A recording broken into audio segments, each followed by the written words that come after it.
If you have been standing in front of your mirror lately wondering why your eyebrows are making you look tired after 60, even on mornings when you actually feel wonderful, I need you to keep watching, because a woman named Carol asked me that exact question 8 months ago, and what her husband said to her at dinner 4 weeks later is the entire reason I am making this video. Hi, I'm Jennifer, and if this is your first time here, welcome to Stylish 60 Plus, the channel where we decode style and beauty for women who are done apologizing for their age and ready to look absolutely radiant in it. Today we are counting down the 7 eyebrow mistakes over 60 that quietly steal years off a woman's face, starting with the one almost everyone forgives themselves for, all the way down to the single biggest one, the mistake that changed everything for Carol. Stick around for that one, it is worth every second. And if you want videos like this waiting in your feed every single week, hit subscribe right now because we are just getting started.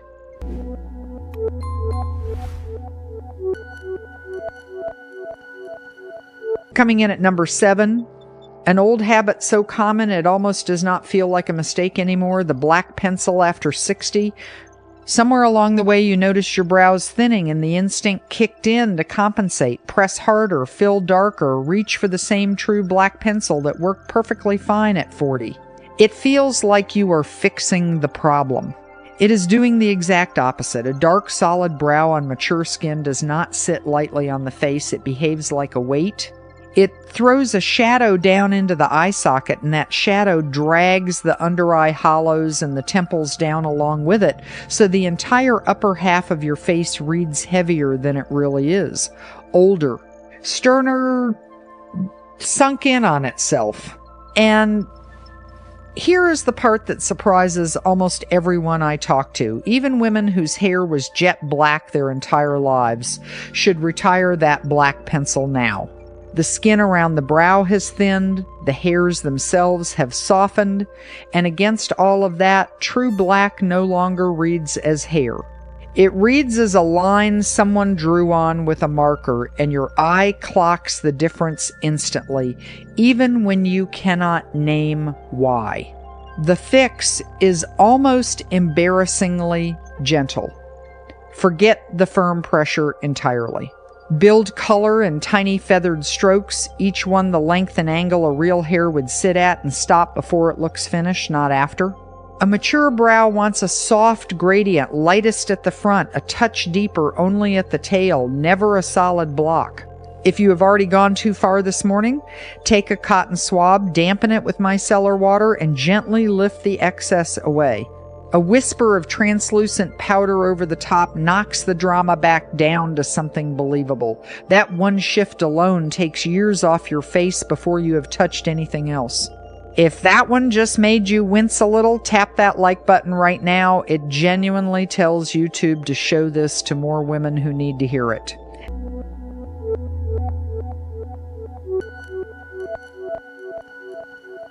And number 6 is going to make you want to throw away the ruler you have been using in the mirror for the last 20 years. Number 6, the old nostril measuring rule and why it has been quietly working against you. You have probably heard it. Hold a pencil straight up from the outer flare of your nostril, and wherever it lands is where your brow should begin. It sounds precise. It is also wrong for a lot of faces, and when it is wrong, it is badly wrong. It starts your brows too far apart, leaves a wide, bare gap in the middle, and that gap does 2 unkind things at once.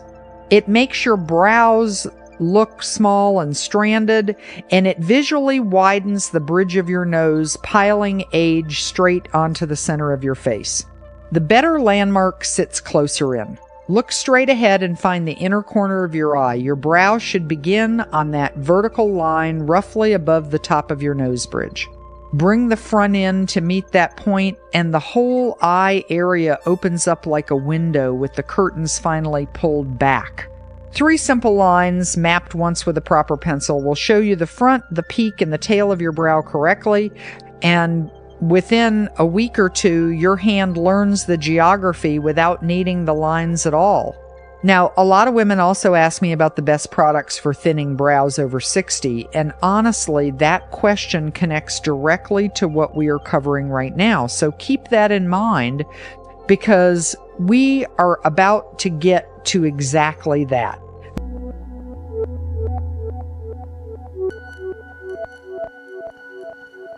Number 5, the sharp angular arch, the one quietly making you look startled in every single photo without you ever knowing why. Somewhere in the history of brow trends, the sharp angular arch became the gold standard. It was everywhere in the early 2000s, and a lot of women simply never moved on from it. But a harsh angular arch looks severe on an aging face. It creates a surprised or stern expression, and it emphasizes the very angularity that age naturally brings to the bone structure. Instead of lifting the eye, a sharp arch freezes it in a way that reads as artificial. The face softens with age, and the brows need to soften right along with it. I softened one client's arch by barely a few millimeters, and her daughter asked her afterward if she had gotten a facelift. She had not. She had simply stopped fighting the natural curve of her own brow bone and started working with it instead. The fix is not removing the arch, it is reshaping it into a gentle curve rather than a sharp angle. The highest point should still sit roughly above the outer edge of your iris, but the rise up to it should be gradual, not steep. A spoolie brush blends away any harsh lines in seconds. Here is what I want you to do right now. Down in the comments, tell me your number 7, 6, or 5, whichever one just made you wince. I read every single comment, and I promise you are not the only one sitting there a little exposed right now. Stay with me, because Carol's story is coming, and it involves exactly one of the next 4 mistakes.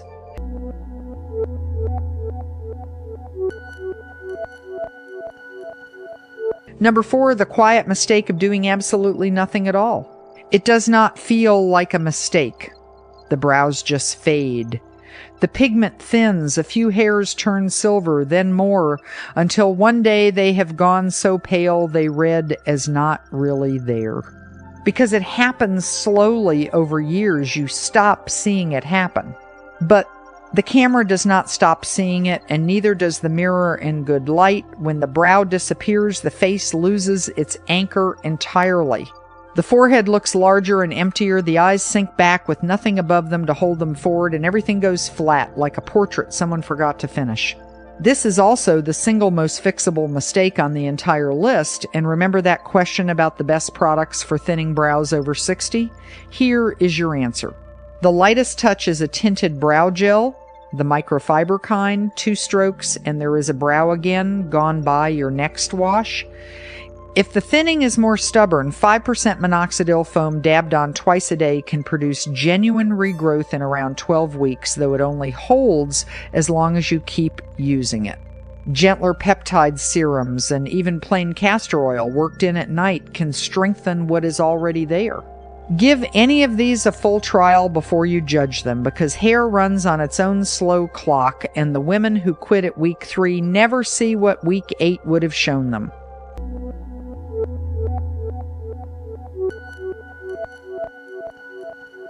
Number 3, overplucking with the wrong tool in your hand. While some hairs vanish, others go completely rogue, growing long, coarse, and wiry, with a mind of their own.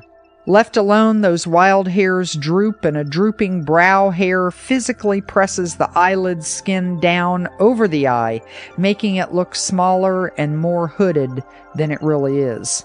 You reach for the big lighted magnifying mirror, because surely a closer look means a more careful job. That mirror lies to you. It blows every hair up to the size of a tree trunk and throws off your entire sense of proportion, and before you know it, you have plucked far past where you meant to, and now the 2 brows do not match at all. The real fix is not plucking, it is trimming.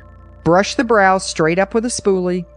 See which hairs overshoot the natural top edge, and trim only those one at a time at slightly different lengths, so the edge stays soft instead of looking like a hedge.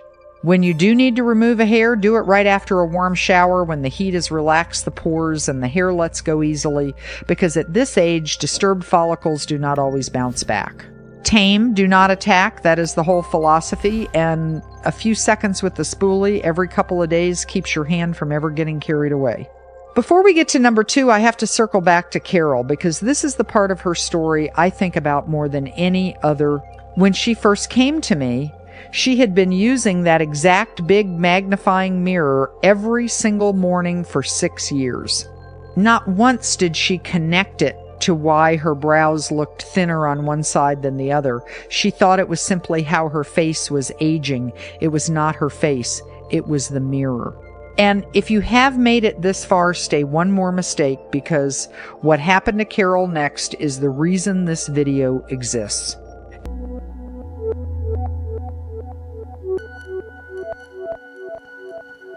Number 2, the tail that quietly drags your whole face down with it.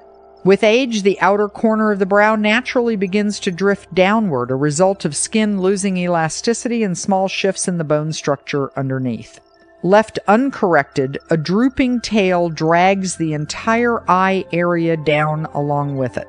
The eyes look smaller, the face looks tired, and the whole expression reads as sad or exhausted, even when you feel completely fine.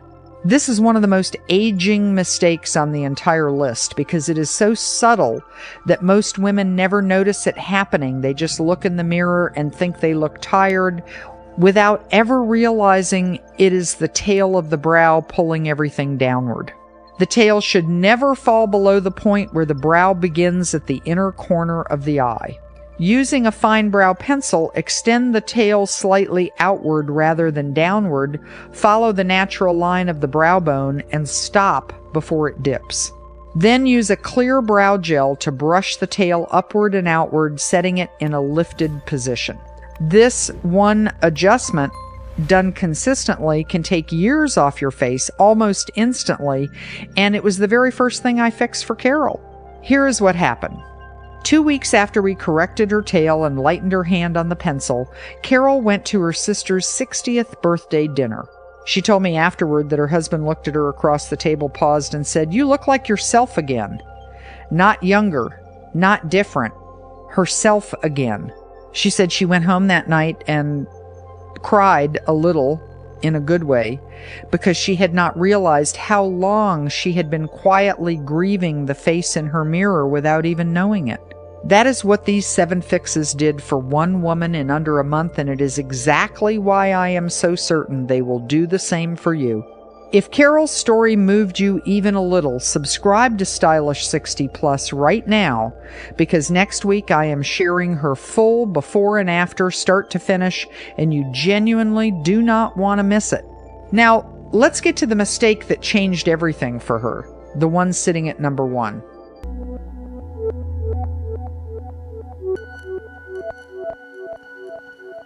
Number 1, the perfection trap, and this is really 3 habits wearing the same disguise.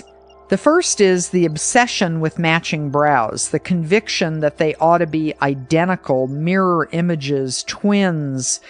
So you pluck one to match the other, then the other to match the first, and you chase them in circles until both are thinner than you ever wanted.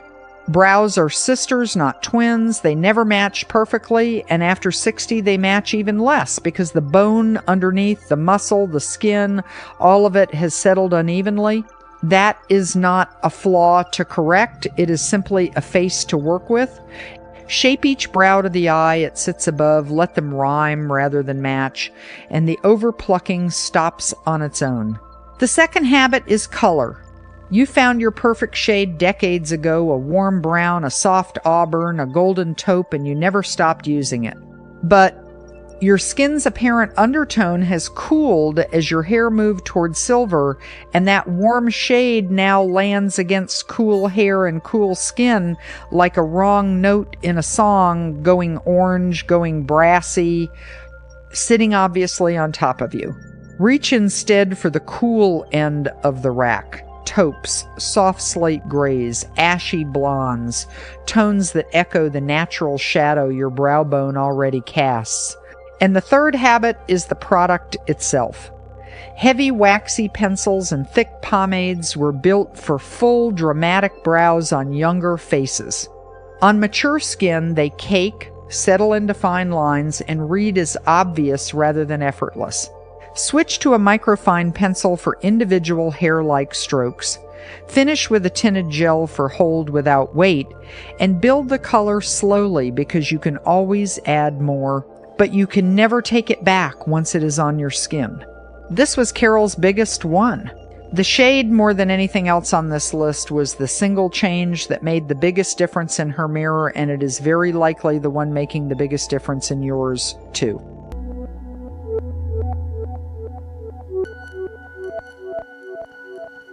So here's what I want you to do today. Not this weekend, today, while all 7 of these are still fresh.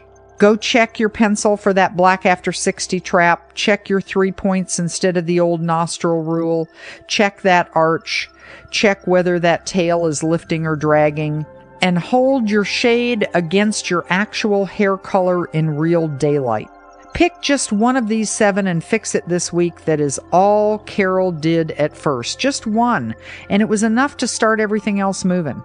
Tell me down in the comments which number was yours. 7 all the way down to 1. I read every single reply, and I promise the comment section on this video is one of the kindest, most honest places on this whole platform. If this helped you see your reflection a little differently today, that is exactly what Stylish 60 Plus is here for. So subscribe right now if you have not already, because next week's video is Carol's complete transformation story, and after everything you just heard, you will not want to miss it. Give this one a like before you go. It genuinely helps more women just like you find this channel. And I will see you in the next one. Stylish 60 Plus. Until next time, take a good look at your brows. They are doing more work than you think, so give them the shape they truly deserve.